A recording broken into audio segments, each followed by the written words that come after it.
Bonjour à vous les intermouettes et bienvenue dans ce nouvel épisode de Techniquement ce qu'il faut savoir. Nous avons eu l'occasion de voir précédemment l'histoire entourant la découverte de la radioactivité, ainsi que celle liée à l'identification de cette dernière qui s'est révélée quelque peu complexe.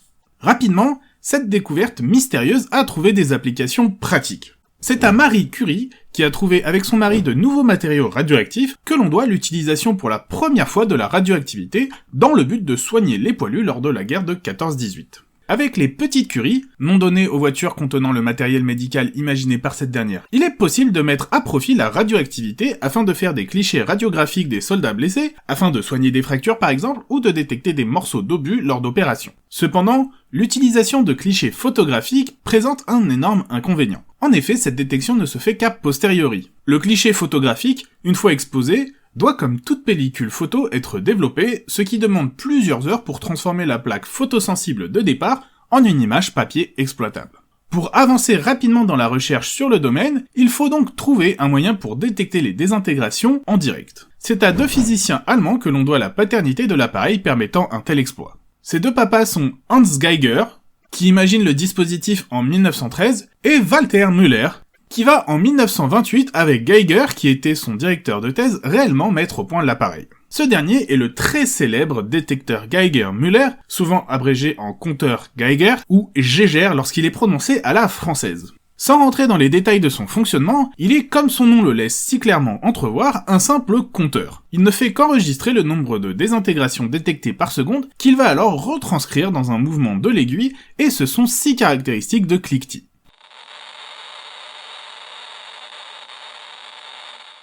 À présent muni de ce nouveau bijou, la communauté scientifique peut donc pousser plus en avant son étude de la radioactivité. Le compteur est encore une machine de gros bourrin, il faut le reconnaître, puisqu'elle ne fait nullement la distinction entre les types de radioactivité ni leur puissance. Elle compte, un point c'est tout. Mais c'est toujours mieux que rien. La communauté scientifique s'intéresse donc à l'activité radioactive instantanée de différents échantillons. Par des analyses chimiques, il est possible de connaître la composition des différents échantillons, ainsi que les isotopes qui les constituent. En comparant ces données avec la radioactivité des échantillons, une propriété intéressante se dégage alors des données. Plus les échantillons contiennent de matière radioactive, plus leur activité radioactive est importante. Bon, ça, en soi, ça n'est pas très étonnant, c'est comme dire qu'une boisson contenant plus de sucre est plus sucrée. Par contre, ce qui est bien plus intéressant, c'est que les études révèlent une propriété intrinsèque des différents noyaux atomiques. À chaque isotope rencontré, correspond une période de désintégration qui lui est propre. Cette décomposition étant liée à des phénomènes complexes, il n'est bien sûr pas possible de prédire à quel moment un atome va se désintégrer, néanmoins, à l'échelle d'une population d'atomes, la statistique donne cette fois-ci des informations importantes correspondant au temps nécessaire pour que la moitié de la population d'atomes se désintègre. Cette durée nécessaire pour que la moitié de la population radioactive disparaisse s'appelle la demi-vie, symbolisée par la lettre grecque lambda, et la courbe du nombre d'atomes radioactifs suit alors une magnifique décroissance exponentielle.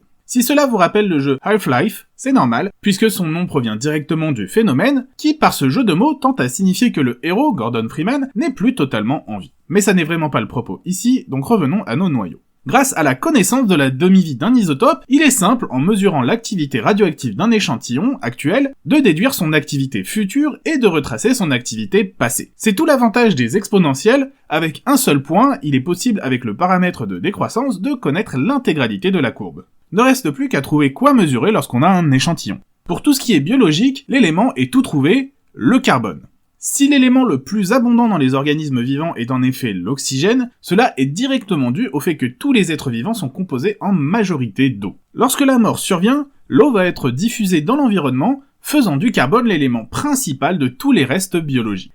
Et ça tombe très bien, parce que le carbone existe sous différents isotopes dans la nature. Le plus courant est le carbone 12, avec ses 6 protons et 6 neutrons, qui représente l'écrasante majorité avec presque 99% des atomes de carbone dans le monde. Vient ensuite le carbone 13, possédant un neutron surnuméraire, avec environ 1% de la composition. Enfin, vient le carbone 14, avec un deuxième neutron surnuméraire. Contrairement aux deux précédents isotopes, ce dernier n'est présent qu'à l'état de traces infimes.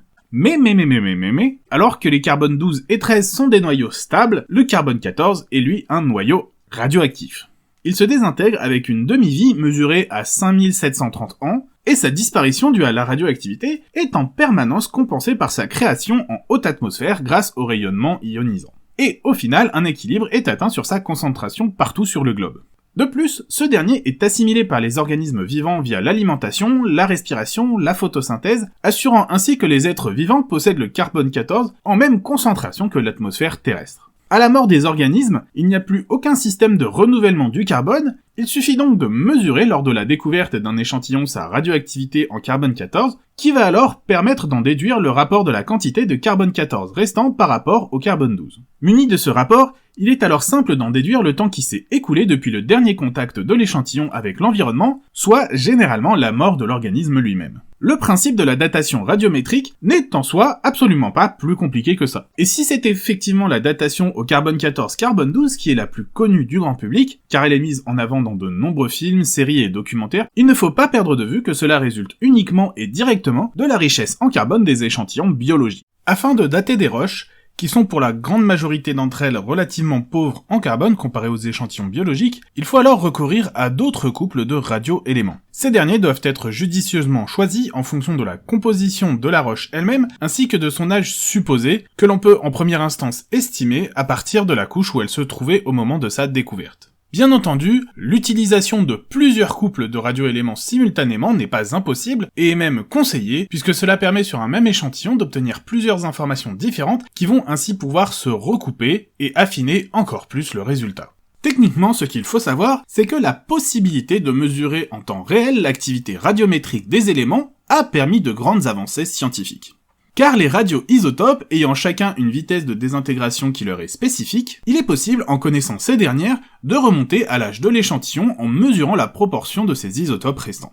Bien qu'elle puisse sembler à première vue être une solution parfaite, l'efficacité et l'exactitude de la mesure nécessitent néanmoins de prendre différentes précautions avec lesquelles il n'est pas possible de transiger. Premièrement, il est indispensable de bien choisir les radioéléments qui seront utilisés dans la datation. Bien entendu, ce choix doit se faire en se basant sur la composition chimique de l'échantillon que l'on souhaite dater. Deuxièmement, le choix doit également se faire par rapport à l'âge estimé de l'échantillon. La décroissance exponentielle du ratio des radioéléments a pour conséquence directe que la mesure effectuée ne peut donner des résultats cohérents que dans une période donnée. C'est pour cette raison que l'on ne verra jamais l'utilisation de cette méthode afin de déterminer l'heure exacte d'un meurtre ayant eu lieu il y a seulement quelques jours. Et c'est exactement pour cette même raison que les créationnistes, affirmant que la Terre n'a que 6000 ans, et qui clament qu'ils ont daté au carbone 14 des roches, mentent de façon plus qu'évidente. C'est un choix aussi peu judicieux que de stocker ces surgelés dans le four thermostat 5 pour les empêcher de dégeler.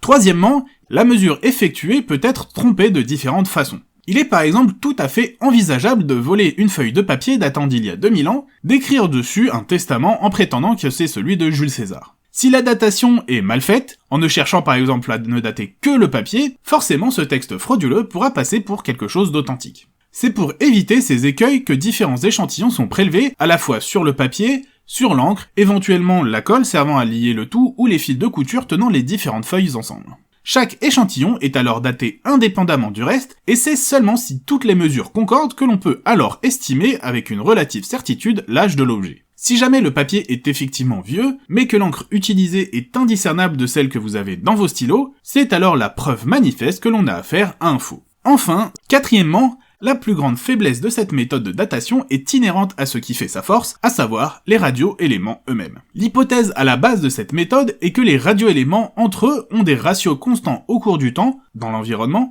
assurant que la variation ne soit due qu'aux désintégrations radioactives à partir de l'instant où l'échantillon daté s'est retrouvé isolé. Si la génération des différents isotopes radioactifs a peu évolué au cours des milliards d'années écoulées depuis la formation de notre bonne vieille planète bleue, les activités humaines des derniers siècles ont en tout cas grandement rebattu les cartes. En brûlant depuis le début de l'ère industrielle des mégatonnes par an de charbon, de pétrole et de gaz fossiles en tout genre, l'espèce humaine a impacté le ratio de carbone 12 et carbone 14. Ces énergies fossiles sont en effet vieilles de plusieurs millions d'années et ne contiennent plus de quantité détectable de carbone 14, ce qui est en soi d'une parfaite logique vu leur âge vénérable. Mais en les rejetant dans l'atmosphère sous forme de dioxyde de carbone, le ratio change alors dans l'environnement, pouvant aboutir à des anomalies de datation. Si vous essayez par exemple de dater des plantes au bord d'une route extrêmement fréquentée, le ratio ridiculement petit de carbone 14 fixé par ces dernières, dû notamment au gaz d'échappement dépourvu de cet isotope relargué en permanence par les véhicules, votre analyse vous indiquera de façon erronée que vous avez affaire à des plantes ayant plusieurs dizaines ou centaines de milliers d'années, alors même que la plante est encore totalement vivante. C'est pour cette raison que les ratios d'isotopes sont scrupuleusement suivis depuis, afin de s'assurer que les mesures prennent en compte les perturbations résultant de l'activité humaine. L'utilisation de ces radioisotopes a permis de chambouler considérablement de nombreux domaines auxquels on ne s'attendrait pas. Sans faire une liste exhaustive, nous pouvons citer la médecine, où des isotopes radioactifs sont par exemple utilisés pour détecter et soigner des cancers, dans le BTP, afin de s'assurer de l'intégrité de certaines structures autrement inatteignables, mais également de façon bien moins attendue dans les détecteurs de fumée, qui contenaient de petites quantités d'éléments radioactifs. La radioactivité nous offre au quotidien un confort moderne qui nous envierait à coup sûr nos ancêtres. Partout autour de vous, vous avez de la radioactivité, et si la communication était faite dessus de façon intelligente, et pas uniquement lorsqu'il y a des problèmes, je pense très sincèrement que dans l'imaginaire populaire, cette dernière serait vue bien moins comme un danger que comme un atout.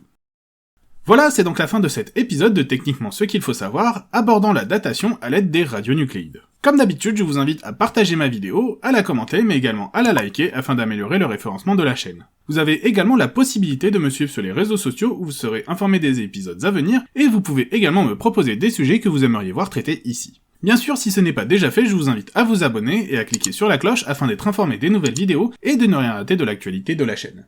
Je vous dis en tout cas à bientôt pour un nouvel épisode de Techniquement ce qu'il faut savoir.